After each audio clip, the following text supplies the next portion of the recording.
Hello guys, कैसे हैं आप लोग। उम्मीद है आप लोग फिट होंगे, ज़बरदस्त होंगे, मज़े में होंगे, बढ़िया होंगे और बढ़िया तरीके से हमारे रिएक्शंस को एंजॉय कर रहे मेरा नाम है होंगे। तलहा। इसमें मोहसिन तो गाइस गाइस, रमनन सागर श्री कृष्णा एपिसोड नंबर 118 का पार्ट नंबर 4 लेकर आ चुके जो हैं गाइस गाइस। लास्ट पार्ट था वो बहुत ही ज़्यादा शॉकिंग हो चुका था।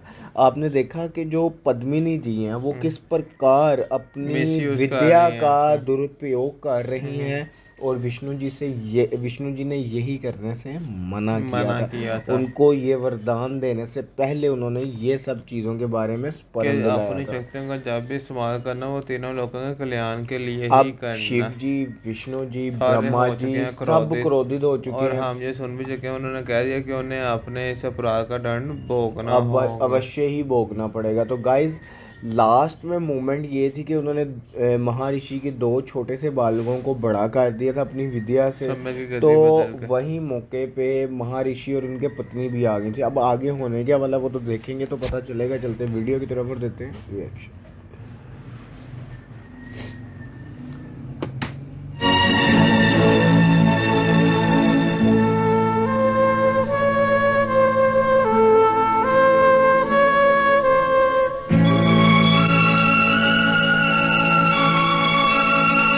कौन हो तुम? और बच्चे कहाँ गए? ये दोनों युवक कौन हैं? हम आप ही के पुत्र हैं पिताश्री। नहीं नहीं, वो तो बच्चे हैं, तुम तो युवक हो।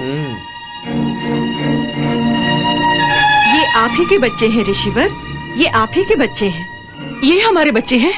हाँ माताश्री।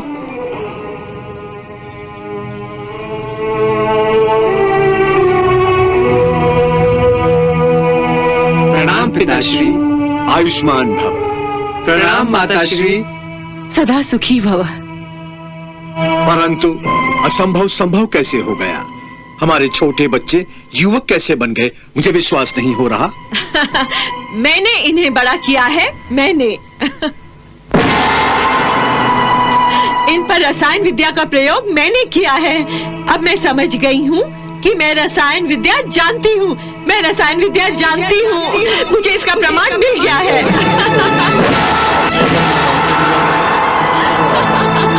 मूर्ख! कितना घोर अपराध किया है तुमने, ये तुम नहीं जानती।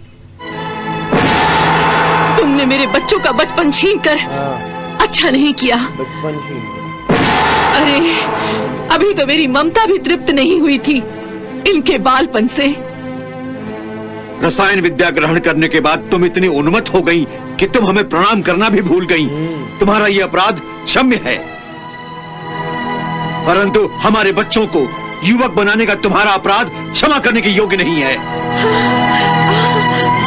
हमारे बच्चों के संदर्भ में तुमने काल चक्र की गति को बढ़ाकर जो अपराध किया है उसका दंड तुम्हें अवश्य मिलना चाहिए।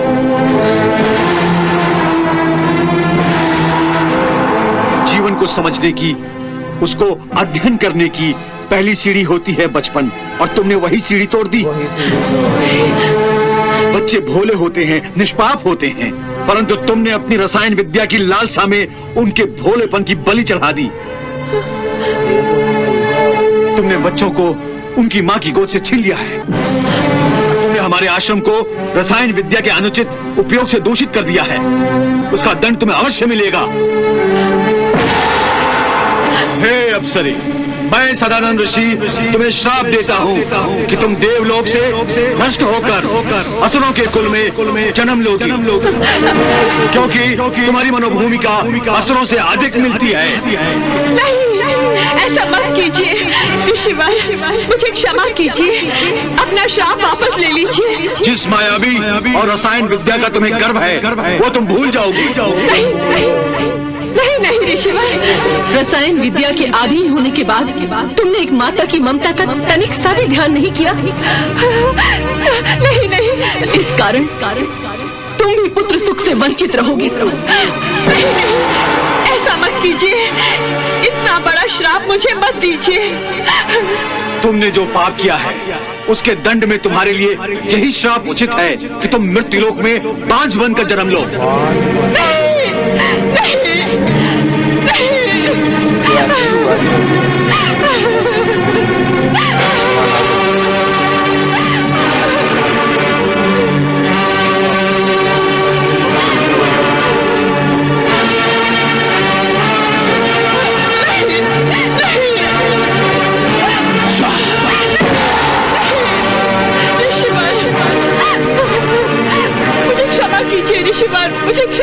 कीजिए।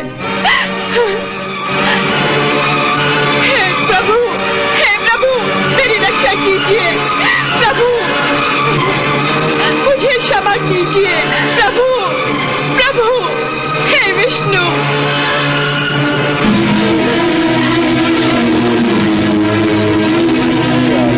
अब मैं क्या करूं? अब मैं क्या करूं?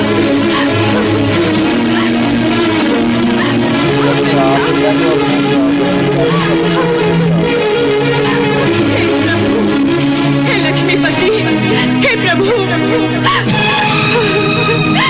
हे प्रभु,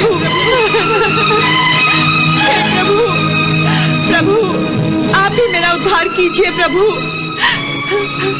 मैं मूर्ख अज्ञानी आपकी दी हुई विद्या का दुरुपयोग कर बैठी हूँ। प्रभु अब केवल आप ही मेरी सुरक्षा कर सकते हैं। प्रभु आप ही मेरा अधःपतन रोक सकते हैं। प्रभु मैं आपकी शरण में आई हूँ। प्रभु ऋषिवर सदानंद के श्राप से आप मेरी रक्षा कीजिए। प्रभु मेरे अज्ञान का अंधकार दूर कीजिए। प्रभु मैं आपकी शरण में हूँ। प्रभु मैं आपकी शरण में हूँ।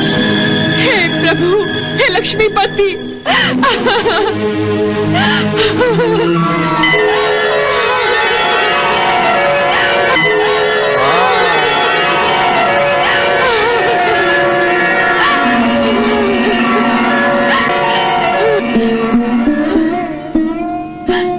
उठो पद्मिनी।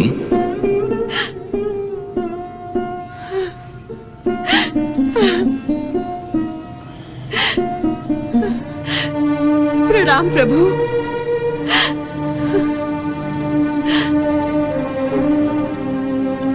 पद्मिनी, मैंने तुम्हें कहा था मायावी विद्या और रसायन विद्या का उपयोग केवल त्रिलोक के कल्याण के लिए ही करना, परंतु तुमने इन दोनों विद्याओं का दुरुपयोग किया। मुझसे भूल हो गई प्रभु। उसी भूल का दंड तुम्हें मिल रहा है पद्मिनी। पर इतना कठोर दंड प्रभु, मैं पुत्र सुख से वंचित रहूंगी। मुझे असुर कुल में जन्म लेना होगा। नहीं नहीं प्रभु, मुझे असुर कुल में जन्म नहीं लेना है। आप ही कोई मार्ग दिखाइए प्रभु।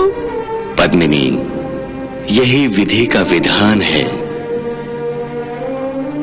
परंतु निराश होने की कोई आवश्यकता नहीं है। तुम्हारे हाथ से एक महत्वपूर्ण कार्य संपन्न होने वाला है। वो क्या प्रभु? पद्मिनी, द्वापर युग में शम्रासुर नाम का असुर प्रबल होगा। उसका विनाश करने कामदेव, महादेव शिव जी के आशीर्वाद से मेरे पुत्र के रूप में मृत्युलोक पर अवतार लेंगे। उनका नाम होगा प्रद्युम्न। मैं श्री कृष्ण के रूप में अवतार लूंगा और देवी लक्ष्मी रुक्मिणी के रूप में अवतार लेंगी। प्रद्युम्न का लालन पालन तुम्हारे यहां तो होगा पद्मिनी। असुर कुल में जन्म लेने के पश्चात तुम्हें दोनों मायावी विद्या और रसायन विद्या का विस्मरण होगा, परंतु समय की मांग होगी प्रद्युम्न को युवावस्था प्रदान करने की।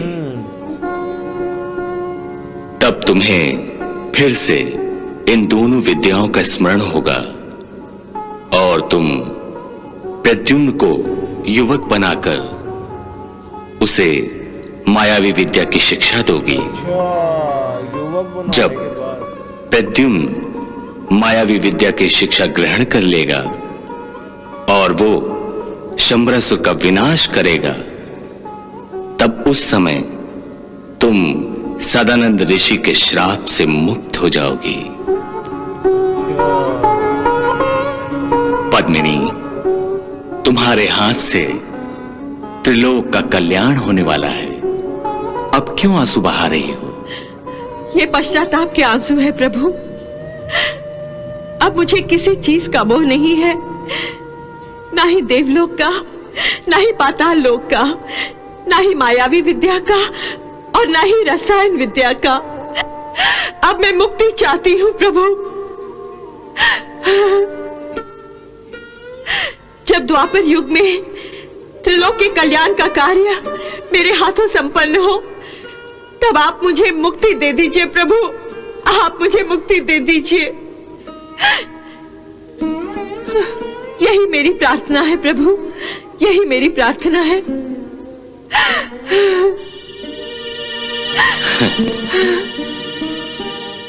तथास्तु।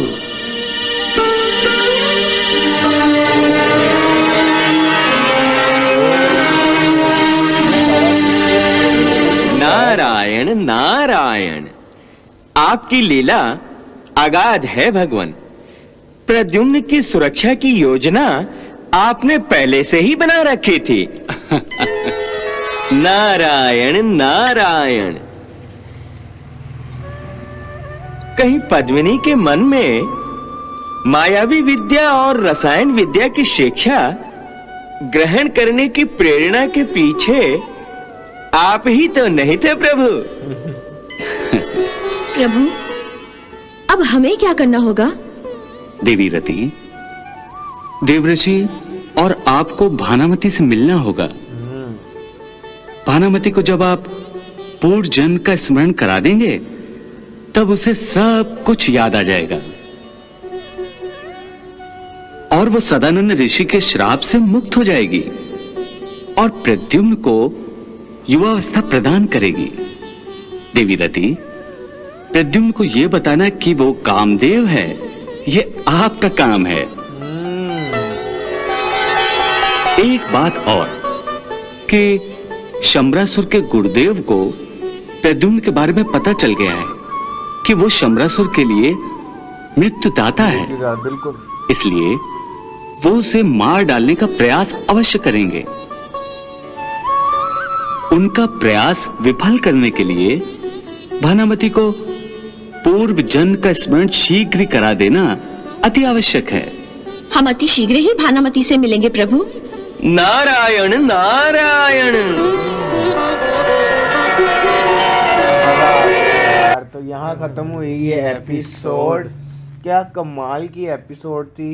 हमें पद्मिनी जी की सारी चीज जानने को मिल गई है, चीज़ों का पता चल गया, सारी हिस्ट्री का पता चल गया कि किस प्रकार, कैसे, क्यों और कब दोबारा जब विष्णु जी आए हैं। क्योंकि जब उन्होंने महर्षि के पुत्रों को बड़ा कर दिया, तो तब जब महर्षि और उनकी पत्नी आई हैं, वो देखकर पहले तो माने ना कि ये हमारे पुत्र हैं। उन्होंने फिर उनको कहा और उनके पुत्र खुद बोले कि आप हमारे पिताजी हैं। अच्छा, और उनकी बातें बिल्कुल ठीक थी कि आप देखें कि किसी भी बच्चे के लिए जो उसका उनसे बचपन छीन लिया, वही उनका सबसे इनोसेंट वाला पीरियड होता है। माँ से माँ की गोद छीन ली, बच्चों की गोद छीन ली कि माँ वो कहती कि अभी तो मेरी ममता तृप्त भी नहीं थी हुई कि तुमने उनको बड़ा कर दिया। ये सारी बातें थी और उसके बाद उन्होंने शराब दे दिया उनको। उन्होंने कहा इतना अहंकार है तुम्हें अपनी विधियों का, और अपनी विद्या का चक्कर में तुमने ये सारा प्रयोग हमारे पे कर दिया है और तुम आगे से हंस रही हो। उन्होंने शराब दिया और वही शराब था कि वो कभी माँ नहीं बनेंगी, असुर कुल में जन्म लेंगी, और ये सारी चीज़ें उन्होंने श्राप में दी थी। तो अब वो जो भानामती बनकर जन्म लिया है, वो सारा अपने श्राप के कारण उन्होंने जन्म लिया, नहीं तो वो तो किसी और लोक में रहती थी। और उसके बाद अब कृष्णा जी ने कहा है कि जैसे ही अब रति जी और वो जाएंगे, उनको स्मरण दिलाएंगे, उनको स्मरण होगा, देन वो जो प्रद्युम्न उनको वो बड़ा करेंगी क्योंकि उनको खतरा है। और उन्होंने कहा कि ये मेंस के ये सारी बातें उन्हें स्मरण दिलाना अति शीघ्र ही उन्होंने टास्क गुरु जी वो रति जी और के जो उनके वो मेरे कामदेव नहीं उनके मेरे ध्यान से उनका नाम निकल गया, जो शंबरासुर के जो गुरु हैं, उन्हें इस बात का स्मरण हो गया और वो उनको मारने के प्रयास करेंगे। किसी भी सूरत पे प्रद्युम्न को नहीं छोड़ने वाले, क्योंकि उनको नजर आ गया ना वो काल शंबरासुर के काल दाता है। तो गाइस अब देखते हैं कि नेक्स्ट क्या होने वाला है। यहाँ तक ये वीडियो अच्छी लगी तो लाइक शेयर कमेंट और हमारे चैनल को सब्सक्राइब करना मत भूलिएगा। मिलते हैं नेक्स्ट वीडियो नेक्स्ट पार्ट के साथ। Love you India, bye bye.